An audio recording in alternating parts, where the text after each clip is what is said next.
Hey guys, welcome back. In this video, we're going to talk a little bit more about our imaginary numbers and are starting to look at some complex numbers. So we're still working on the learning target. I can simplify complex numbers, but specifically today, we're going to talk about simplifying radicals. So let's just go back to simplifying radicals. In this video, we're going to focus on using the factor tree method. So you might have seen other methods before in the past, but here, one of the ways that I generally teach or review simplifying radicals is using a factor tree method. Other methods work exactly the same because remember in math, there's lots of different methods to do the same thing. This is just a nice visual example for a lot of students. So my first step is to use a factor tree to break down the radicand. Remember, the radicand is just whatever's underneath the radical to its prime factors. So we want to, in other words, we want to make sure we break it down all the way. Then we'll circle our pairs and underline whatever is left at the very end. So when we're thinking about step 2, we're thinking about those prime factors. And then finally, we will pull out the pairs and then the underlines stay underneath the radical. Let's take a look at an example with the square root of 24. So one of the nice things with a factor tree is that while you're going through this process, you could use pretty much any factor pair of 24 except for 1 and 24. Because if you do that, you're just ending up in the same place you started with. So here, you could use 2 and 12, 4 and 6, 3 and 8. I chose to use 2 and 12 as I break down this into a radicand. If you're not sure of a factor pair, but you know something is even, it's always good to start with dividing by 2. So then my 2 is prime, so I can't break that down anymore. My 12, though, I can break down, so I chose to break it into 2 and 6. You could also do 3 and 4. And then the 6, I can break down into 2 and 3. So that would tell me that 24 is equal to 2 times 2 times 2 times 3, which if you check that, that is correct.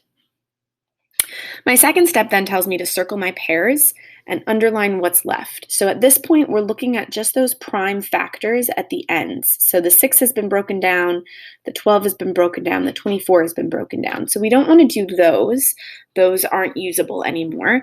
So here I see I have a pair of 2s, and then I have a 2 and a 3 left over. And then my step 3 tells me to pull out the pairs and the underlines stay underneath. So I have a square root of 2 times a square root of 2. That's going to come out and become just a 2. And then I have the 2 and the 3 left over.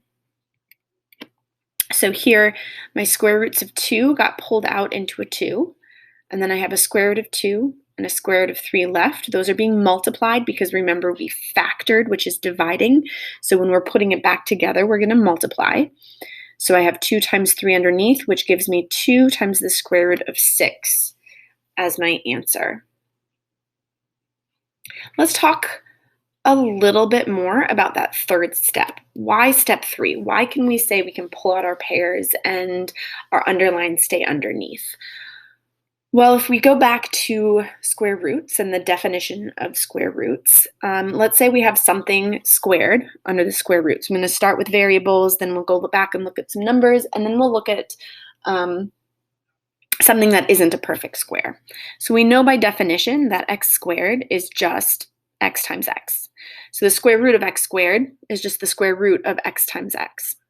Well, by definition, when we're multiplying the square root of something by itself, or when we're multiplying actually anything under square roots, we can break them up into their own square roots. So the square root of x times the square root of x.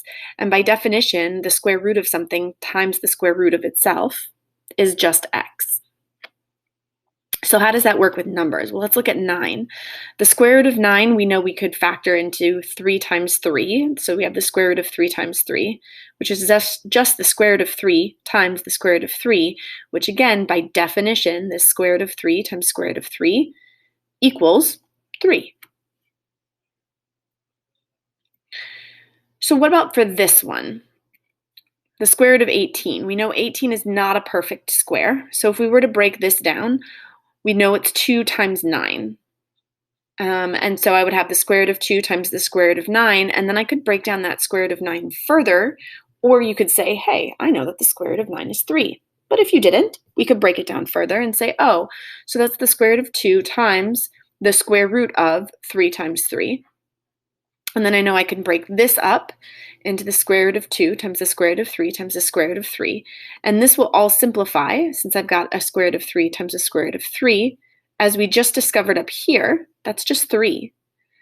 But my 2 doesn't have a pair, so it has to stay under that square root. So this is where we end up with 3 times the square root of 2. So if you think back to circling our pairs, underlines stay underneath, well, if I had these at the end of a factor tree, I would have circled my 3s, and my 2 would be underneath here. So that's where we get that 3 times the square root of 2. Let's look at another one, the square root of 32. So start by breaking this down. I chose to break it into 2 and 16. You could have chosen to break it into something different. 2 and 8, 2 and 4, 2 and 2. That's a whole lot of 2s, right? So next, we're still going to circle our pairs and underline what's left. So in this case, I've got a pair of 2s, and I have another pair of 2s. So I have 2 different pairs, and I have this extra 2 left over. So notice with a square root, I only circle in pairs. If we had a cube root, we would circle sets of 3s. If we had a fourth root, we would circle 4 of the same number, etc. But since it's a square root, I'm only circling 2. So then when I pull out my 2s, I've got one set of 2s here, another set of 2s here, and this leftover 2 stays underneath. And so again, because we are factoring here, this uses multiplication, right? Factors are what multiply to get something else. And so we would multiply what's outside together to get us the 4. And if we had more than one thing inside, we would multiply that together, which would get us that square root of 2 in this case. So we have 4 times the square root of 2. Now this is supposed to be a video about simplifying complex or imaginary numbers, so none of these have been imaginary yet because they don't have that I. So what happens if we have a negative under the square root, like the square root of negative 32? Well, the nice thing is we know that the square root of negative 1 is just I. So now our first step will be to factor out the negative 1 first. So we factor out that negative 1. Since we know that this square root of negative 1 is where I get my I by definition, right? I equals the square root of negative 1. And then I can get that positive 32. And then I just continue as normal to break down the 32 into its factor pairs. Notice I used the same one, just made it negative from the last one. So in this case, I'll circle my pairs and underline what's left still. But now I've got this negative square root of negative 1, which becomes an I. And then I've got my 2 sets of 2 and my 2 left over. So I have a 2 from one pair, a 2 from another pair. The I comes from that negative 1, and then that square root of 2 left over. And the way we will see that written is 4I times the square root of 2, where the I always ends up directly in front of a square root, if a square root is there, and directly behind whatever coefficient is on the radical. Keeping this in mind, I want you to try a couple on your own. We'll go through them in just a few minutes. So we've got the square root of negative 16 and the square root of negative 50.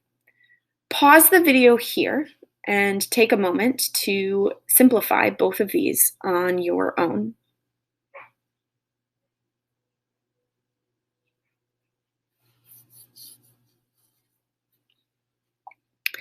So for the square root of negative 16, we want to take out that negative 1 first, then 16, however you broke it down, should break down into 4 sets of 4 2s. And I've got my negative 1, set of 2, a set of 2, nothing left over underneath, so I should end up with 4I.